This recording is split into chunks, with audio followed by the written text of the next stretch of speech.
আজকালকার রিলেশনশিপ গুলো কত ঠুন কোথায় না, মানে দেখি আর অবাক হই যে কত সহজে কত ইজিলি একে অপরের হাতটা ধরে ফেললো, আবার কিছু মাস যেতে না যেতেই চলে গেল, ফুস পাখি ফুর।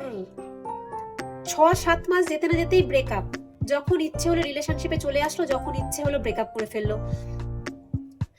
ভাবো তো, আমাদের ফোন থেকে একটা অপ্রয়োজনীয় পিক্স ডিলিট করতেও আমাদের রিঅ্যাসিওর করতে হয়, ফোনটা আমাদের জিজ্ঞেস করে, কনফার্মেশন নেয় যে পিক্সটাকে ডিলিট করব।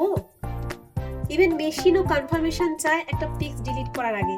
আর কিছু মানুষ তো বিনা ইনফরমেশনে, কোনো কার্টেসি না দেখিয়ে, কোনো কথা ছাড়াই সম্পর্ক থেকে বেরিয়ে চলে যায় যখন ইচ্ছে হয়, কোনো শব্দ খরচ না করেই ছেড়ে চলে যায়। এটা পর্যন্ত ভাবে না যে যাকে ছেড়ে চলে যাচ্ছি সে সারা জীবন এই গিল্ট নিয়ে বেঁচে থাকবে যে আমার দোষটা কোথায় ছিল। সো কি আর করা যাবে, মানুষ হয়ে গেছে এরকম। এনজয় ইয়োরসেলফ, বাট ভেবো কিন্তু। আর নেক্সট টাইম যদি তার সাথে দেখা হয় তো অ্যাটলিস্ট এটা বলে দিও তুমি কেন তার হাতটা ছেড়ে চলে গেছিলে। তোমাকে যদি কেউ এরকম ভাবে ছেড়ে চলে যায় বিনা ইনফরমেশনে, তুমি কমেন্টে মি লিখে জানাও।